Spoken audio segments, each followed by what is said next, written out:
Load off from your busy workday and listen to the dulcet tunes of our guests, who are all over the cybersecurity landscape. We're going to ask them some hard questions, not going to lie, probably some softballs too. But no matter what, it's going to be a good time. So sit back, pour yourself a nice hot cup of coffee, or something stronger if it's that time of day, and enjoy Coffee Talk with Serge. Hello and welcome to Coffee Talk with Serge. I'm Audra Streetman, joined today by Jake Williams. You might recognize him as Malware Jake on Twitter. Thank you so much for taking the time to talk. Oh my gosh, happy to be here. This is all fun as always. Right? Yeah, so we are actually recording from Black Hat. You might not be able to tell with our background, but we are in Las Vegas for Black Hat. What do you make of the event so far? What's it been like for you? Man, I was out here for 4 days doing training. Fantastic. But wow, yesterday the crowds descended upon Mandalay Bay, and this morning I think I would describe the vendor hall roughly as a zoo. Oh yeah, right? there are a lot of people out there. Lots thousands going on. of people in the vendor hall. Crazy. Yeah, I'm excited to walk around and see what's all out there because it just opened a couple hours ago. But anyway, before we dive in, I wanted to kind of ask you a bit about what you're currently working on and what your current role is. Well, I'm on faculty at the Institute for Applied Network Security. That's kind of my permanent job, as it were, but fairly independent there. I've been doing some research in industrial control systems and really wrapping some of that up. So I'm looking if anyone knows of any great physicians out there, right? Hit me up, and And I know Black Hat is also a great opportunity for people who are looking to network and find new opportunities. And there's always kind of an industry churn, right, during Always. Black Hat, which kind of rolls into our next topic of hiring in cybersecurity, right? Because if there are a lot of people here too who are potentially early in their career, maybe they're looking to get their foot in the door. What's your advice for anyone who's early on in their career who's trying to break into cybersecurity? Man, I get this question a lot, right? It's differentiate yourself. You got to stand out, right? There are, especially now, I mean, you probably heard the news about some of the layoffs, more layoffs even rolling into this week. And that means there's a lot more people on the market, right? And people with experience on the market. So if you're entry level trying to break in, first off, know that you're competing against a lot of those folks. The job market today doesn't look anything like it did a year ago, right, in cybersecurity. It's a lot harder to break in. That said, that makes it that much more important to distinguish yourself. Certifications, I know, are a controversial topic, but for me, it's not a gatekeeping thing. It's you got to have at least one industry recognized certification to honestly just to break through the HR filter. If I've got 50 applications for every job, that's an easy first cut. Do you have an industry cert or not? Right. From there, though, it's distinguish yourself, right? So if you like to script and program, right, what's your GitHub look like, right? And I'm not talking about the whole how many commits do you have or whatever, but if you wrote a script, right, to automate some task or analyze some log, publish that. Show me that. That's way better. It's infinitely better to see it in GitHub than it is for you to tell me, hey, I wrote some scripts on my free time. Yeah. And then blog. That's free, right? LinkedIn has a blogging platform that's free. There's, obviously WordPress and dozens of others here, but pick one and then write. You have opinions, certainly. You read a security post, whatever it is, something about a vulnerability, share your opinions. Even if you think you've got nothing to share, you definitely do. And for me as a hiring manager, right? Obviously I don't sit in that role today, right? But as I've been a hiring manager in the past, the big thing I'm getting out of that is, one, I understand a little bit about how you think, right? So I'm getting some insight into that critical thought patterns. But then most importantly, I'm seeing a writing sample, right? Because I think you may have experienced this too. There are some really smart people out there who can't really communicate well. It's important, right? It Communication is. skills. We often don't think about that with cybersecurity and technical, knowledge, but it is important to convey complex technical topics to people who maybe are an executive and they're not as well versed in that topic. So that's it. It's soft skills, right? I know we have now I feel like we're getting ready to get in like some Twitter battle about like soft skills versus hard skills in cybersecurity, but to your point, they're important, right? And so being able to see a writing sample is huge. So my big suggestions for breaking in the industry, probably the other big ones, network, right? But distinguish yourself with some kind of project, get an industry cert, and then don't get frustrated, right? Yeah. If I could share, I know a very senior cybersecurity practitioner, and they just finished a job hunt. In the past, they've moved a couple of times in the last 3 or 4 years, and in the past they literally hung a shingle and said, I'm on the market and had 5 offers the next week. Oh, wow. This time, right, it was a 2-month job process to find something acceptable, right, both in salary and conditions and benefits and what have you. It was a 2-month job process, and I think they submitted somewhere in the neighborhood of 50 or 60 applications. Oh, wow. Only did about a dozen interviews, right, out of those. And again, this is somebody who's, we would know the name if I said the name out here, right? Right. And that's like a full-time job in itself, applying to all these jobs. It is. They had decided, as they were moving positions, right, to actually terminate the other positions, ultimately to resign, so that they could pursue this full-time, right? Because they're like, I typically, when I'm ready to move, I just say I'm ready to move, and job offers flood in. And so I say that to say, the market is foundationally different than it was a year ago. So don't take it personally. Don't let rejection get to you, because you're not the only one. Yeah. Even people with a lot of experience can take time to find the right fit. Sure. And I mentor this individual too. It's a great point too, Audrey, because one of the things that we kept talking about was that hiring is a zero-sum game. There's one position, right? Either you're getting it or someone else is getting it, right? Or if there's 5 positions, regardless of the number, right?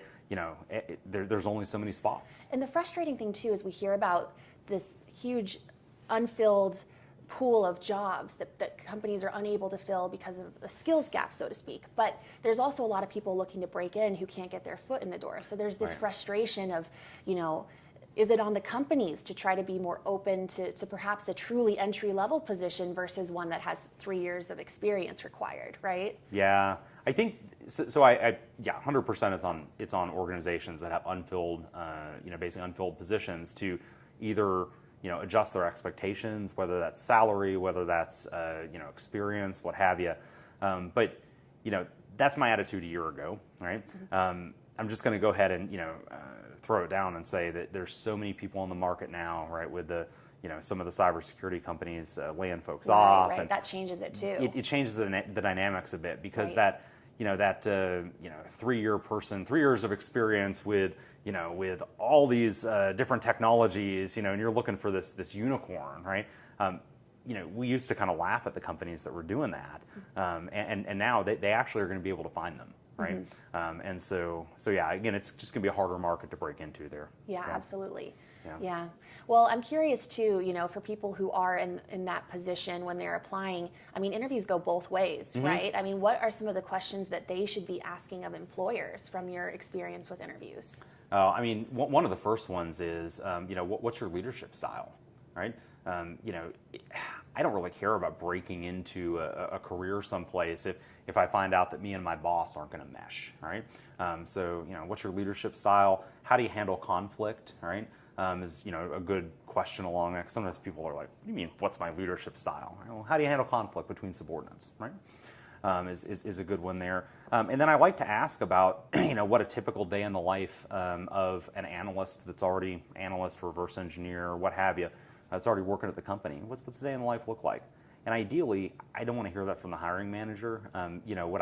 One of the things that I coach people to ask is, can you set me up with a talk with one of the analysts that's in the role that I'm going into now, right? Or if you're the one-off, right, then somebody parallel to that. Maybe you're coming into technical, but they've got somebody in GRC, right?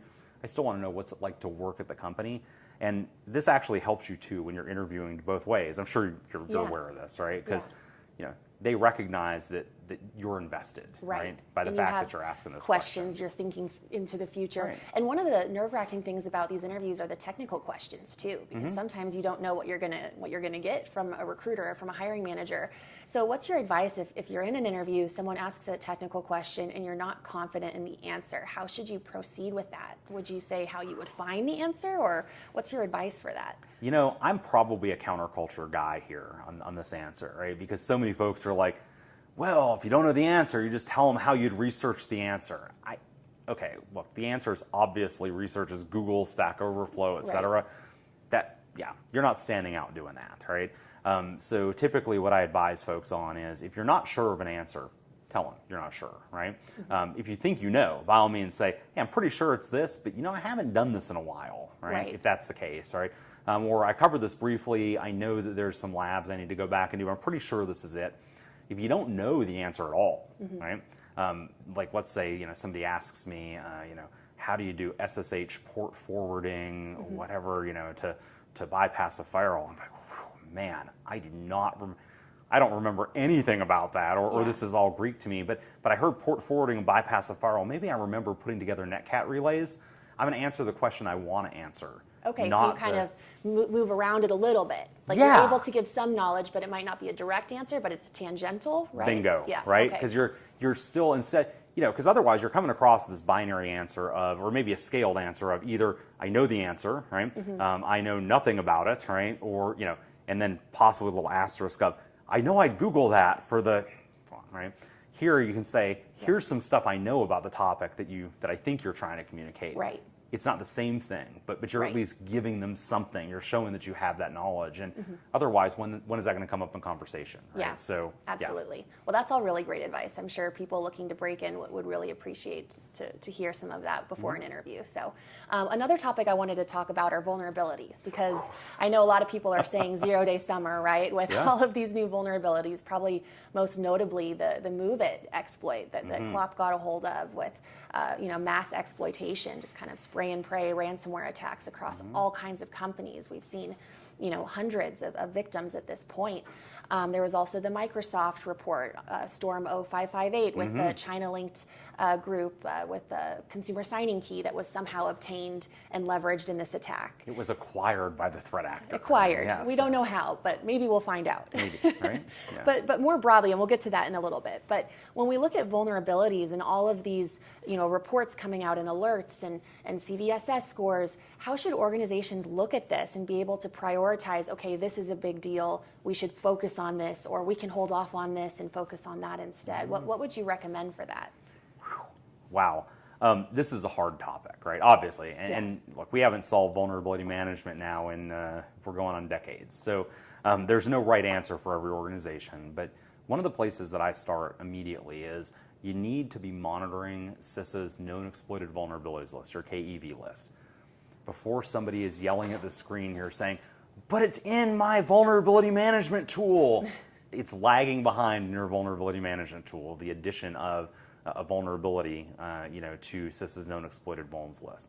The KEV list, for folks that aren't aware or aren't familiar with it, these are the few, very, very small percentage of vulnerabilities out there that are being actively exploited by threat actors, or that we have confirmed reports of active exploitation by threat actors.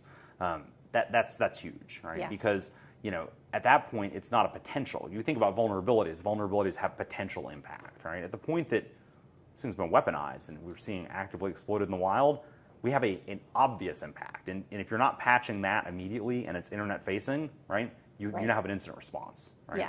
Yeah. So that's my first one. And I get some folks that are like, okay, well, that's going to be, that's too simplistic. It's just too simplistic for prioritization. And I'm like, are you doing it? Right? Yeah.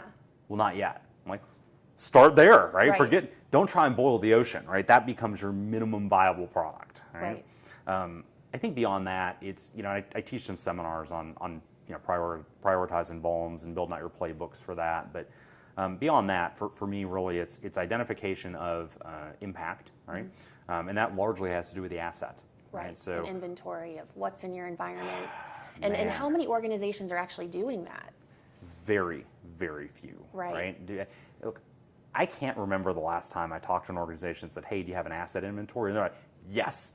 It's always, well, we sort of have one. We're working on it. We're not confident in it. We're not, There's something, but it may not be the big picture. And that's challenging, right? Especially as your company evolves and you're taking on new products and trying to stay on top of that. But I guess business critical software, right? Like prioritizing what's holding sensitive data, what would be, the biggest impact if it was, impacted by that. And then I guess my other question too about, vulnerability management is, CVSS scores, right? Because, if something's a CVSS 10 and it's in your environment, but what if it's difficult to patch? What if it could bring down a system? Microsoft Exchange, for instance, if you had an on-prem Microsoft Exchange back when that, first came out, that's not an easy task, right? Right.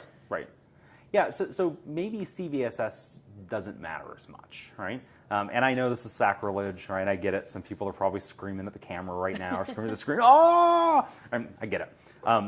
maybe CVSS doesn't matter as much, right? Maybe we look at what's the impact of the vulnerability, right?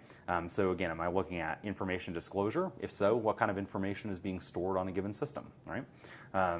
Exchange obviously is a big one there. And then, another big piece for me is, does that system have regulated data? Does it store, process, or transmit regulated data? Because, I'm not saying that I hate regulators. I don't. Regulators, if you're watching this, we're all cool, right? But I don't want to deal with them either, right? And so, just foundationally, an exploit of a system with regulated data is far worse than one without, right? Because in one, I have to involve the regulator, and the other, maybe not, right? Yeah. And So, my last question about this too is like creating like a repeatable process or steps or a rubric to evaluate vulnerabilities versus nuance, because not every exploit is the same. Like, how do you balance that, having a step that you can take versus looking at a case-by-case basis? honestly, and that's such a hard question, because that's what I train folks to do. I train them to build a rubric around the asset, and then there's another scoring rubric around the vulnerability. Of course, you're going to want to automate all of this, right? Realistically, for most teams, this is going to involve bringing in a third party, right, for vulnerability intelligence, and doing some prioritization there. But I'll also mention too, you may be able to do more with the tools you already have, right? We were both at .conf a couple of weeks ago, and one of the really interesting tools that I saw, and forgive me, I forget the vendor name here, but they were doing vulnerability scanning or identification of vulnerable software just from the logs you're already putting in Splunk. And I thought that was just fantastic. We had another organization doing or another vendor doing asset inventory through a Splunk app, right? This is I mean, you should be using Splunk, obviously, but whatever your log sources are, right? This becomes how can I get more out of the log data I already have, right? And help to prioritize there. And so, definitely. And Splunk-based is, of course, where we have all of our apps and add-ons where you can look and see what's all available with that. But that's great to know that those are all capabilities that you can add on. Yeah, because if you come to me and said, hey, Jake, we're going to do vulnerability management through log data, I'd have been like, well, maybe that's possible. Let me noodle on that a little bit, right? And then to see these folks that are doing it, right? Now, they're pretty clear about the fact you should not then dump your vulnerability scanning system, or EASM, right? Your external attack surface monitoring or any of that. This is an addition to, right? But of course, with you talked about building rubrics, right? We can do that with SOAR, right? So that's by the way, a huge use case for SOAR, bringing in and enriching, data that we already have there too. So. Definitely. And I want to pivot a little bit back to Microsoft, because I know we have limited time. So Storm 0558, this report that came out, there's a lot of mystery surrounding it still and a lot of conflicting information, right? We had this initial Microsoft report, and it said, if you have not been contacted, you are not impacted, which is a very definitive statement, right? Wouldn't you say? I would say that's very definitive and also definitively unknowable. Right. That's a little bit tricky, because how can you be completely confident in that? Should organizations still check just in case? Are there any, scenarios where that might not be true? And, we did have the question of how was this consumer signing key leveraged or accessed? And I know you mentioned something about a key, a hashed key store. Is that right? With a cache, So cached key stores, So Wiz, we owe Wiz actually quite a bit of love in this particular case. They published a report a couple of weeks ago discussing how the scope of that signing key was much larger than Microsoft originally disclosed. In fact, Microsoft in the original disclosure doesn't even give you the fingerprint of the key, right? So they say originally like, hey, there was a signing key, we revoked the key, but oops, it was a little bit broader than we thought, or should have been a little bit broader than it should have been in scope. Then Wiz kind of blew the top off. They said, hey, we're pretty positive this is the fingerprint of the key that was valid, now is revoked. And by the way, they said the scope was should have been here, was here. It's really this wide, right? And really blew the doors off of that. But probably the biggest thing that I'm looking at from or advising clients actually, right, from a detection standpoint is, man, that signing key we now know from Wiz was valid in AAD mixed mode. Right. And so with Azure and even broader implications potentially. Login with Microsoft is my big concern. If I got a third-party app that implements login with Microsoft, right? Whether or not you use login with Microsoft, that doesn't matter. What matters is, does the app support it, right? Then that application is probably vulnerable, The reality is that most of these applications, your third-party apps, right, most of them don't actually validate keys online, right? So when you pass that, you pass that authentication token or authorization token to them, they are looking to say, was this signed by a valid key? But they're checking that from their cache of valid keys. Well, this pivots back to Microsoft not disclosing, right? Hey, by the way, all you app developers out here, this key fingerprint, remove this from your key stores, right? So if you're doing online checking, the key's invalid. The vast majority of third-party apps that I work with don't do online checking, right? They've got a cache. And there's not been a big PSA outside of Wiz, right? Which I would say is much smaller, in terms of, reading range, reading range, right, than Microsoft. And even Wiz doesn't say, hey, explicitly, third-party app developers, go check this in your caches. The reality is that Microsoft wouldn't see, any abuse of this key in that way, right? Because by definition, the threat actor is forging an access token. Right. And so that access token normally be provided by Microsoft. Microsoft won't see it. Your third-party app developers would be the ones that would have to be logging, and honestly logging a pretty obscene amount of information, right? Levels that I've honestly never seen before in a third-party app developer or with a third-party app developer to even know that key is still being abused. Yeah.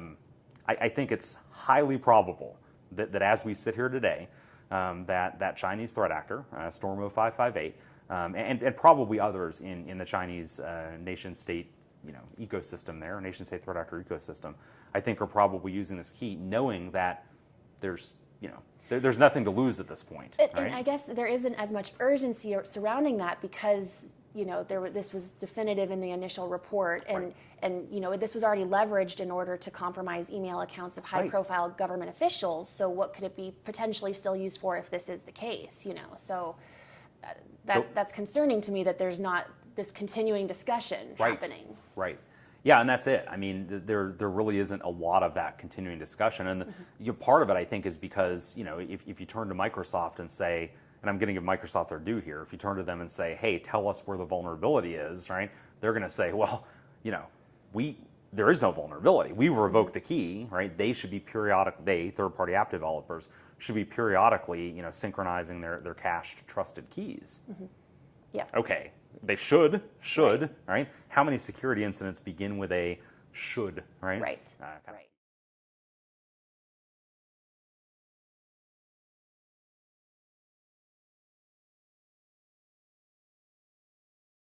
Right. And then a different vulnerability dealing with Microsoft was recently patched, and this was after a blog came out from Tenable's CEO calling it out, saying it's been almost 5 months since we reported this, it hasn't been addressed. What are your thoughts on that process? I know Microsoft is getting a lot of disclosures, right? I mean, there's a prioritization there too. Is that one of the challenges, or what do you make of it?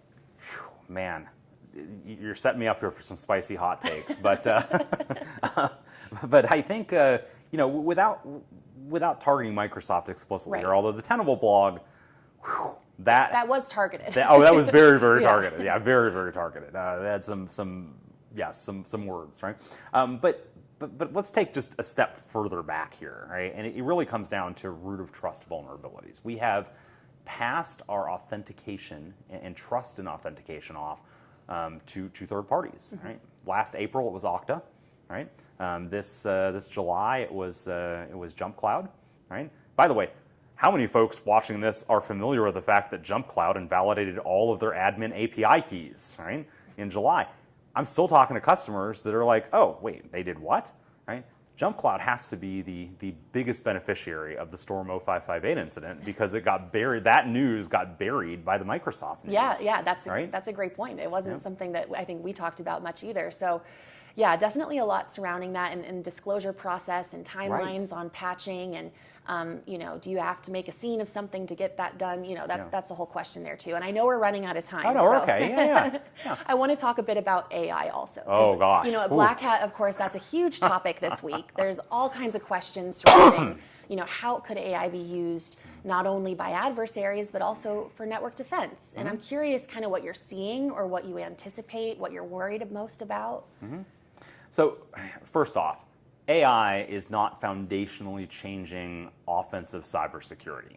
Your your APT grade threat actors don't need it, right? They were fine without it. They'll be fine without it going forward.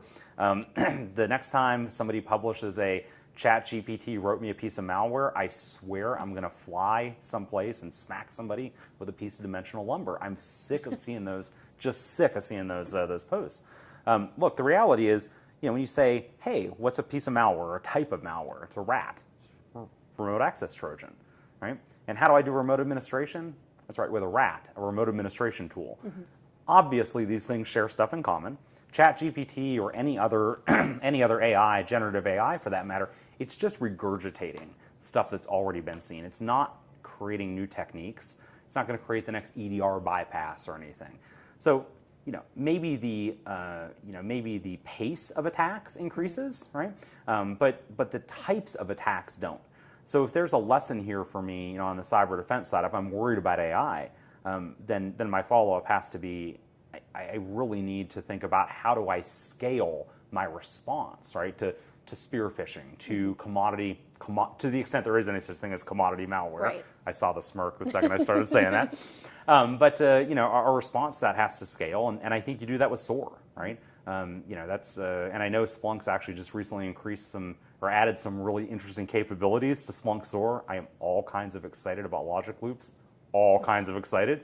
But I think that's a big piece there. On the defense side, we're actually just down at the booth, and a gentleman down there who spoke at .conf as well was walking through how he used ChatGPT to develop a web shell hunting tool that he's integrating with Splunk.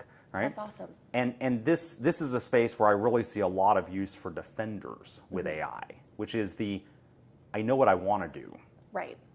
but I don't have the programming background to do it. Exactly. Right? And that's what this gentleman walked through. He said, hey, and in fact, he's releasing the entire set of prompts that he used with this. I think it's called Shell Sweep if you're looking for this, watching the video. But he was releasing the prompts where he said, yeah, I had to refine a bunch of stuff, and I asked it first to develop in PowerShell, and then we got a Python version, and it was a really cool talk. And it really, for me, opens up the how can we use generative AI for defense. Not to mention, obviously, I'd be remiss not to pimp some of the generative AI tooling that's being brought into Splunk itself to help you write SPL. Yeah, exactly. Right? SPL, and we talked about this a bit on the last coffee talk that you were on about, Yeah. AI. Where is it? The best with AI capabilities currently when we're talking about language models, if we're talking about processing languages, if we're talking about defined rule sets that are easy to quickly generate. That's something where AI is really exceeding with ChatGPT. Yeah. Where it gets a little more complicated is when there's uncertainty and unpredictability. That's where it gets a little bit more difficult. But I am very interested to see how people are leveraging our SPL AI tool to help with search processing language. So that's going to be great to see that come out. And I also wanted to talk about deepfakes, because that's something I am probably most worried about in terms of the implications for the future when it comes to our ability to spot deepfakes and how those could be potentially used with social engineering and even in our political processes. Sure. So, yeah, can't speak to the political process Right. side because wow, we've only got a couple minutes left here. Yeah. But a couple of high points that I bring to clients. One is that you stop thinking about deepfake detection. Detection will always lag the generation technology. Always. It's always. And so, where we really have to focus is your process, right? Your internal processes have to be resilient to deepfakes, right? And the number one way to do that, right, is to say, here are the approved ways by which we will, communicate, approve expenditures, approve software installation, whatever the social engineering targets are going to be. And then we tell our employees explicitly, it doesn't matter whether it's the CEO, doesn't matter if it's the chairman of the board of directors that you think is asking you to violate this process, you have safe harbor, period, right? If you tell them to go pound sand, and it really is the chairman of the board of directors, right. It's okay, you have safe harbor because you followed the process. Right. That's Better safe than sorry. Right, Exactly. but that safe harbor for employees has to be part of the process. Right. Or consistently they're going to wonder, Yeah, and then also action from the tech companies. I know they recently met at the White House to try to brainstorm. Sure. But it's not mandated, right? It's an optional, we're going to do this, as a proactive measure. But I'll be interested to see if there's more regulation regarding this as well and how that all plays out, because it's a lot. So stand by to stand by. I think Yeah.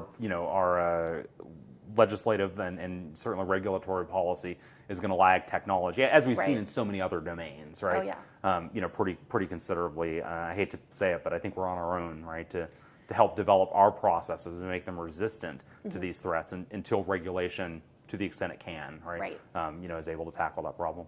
Great. Well, I think that's about all the time we have. I don't want to completely run out of video, so There I we wish are. we could talk longer. But Me thank too. you so much for taking the time, Jake. And I look forward to seeing you around the conference. And are you going to be at DEF CON as well, or are you sticking around? Oh yeah, I'll definitely be at DEF Okay, CON. And of perfect. course, back at the Splunk booth. Right? Yes, So, absolutely. yeah. Perfect. Well, with that, we're just going to go ahead and take it away and see you next time. Thanks.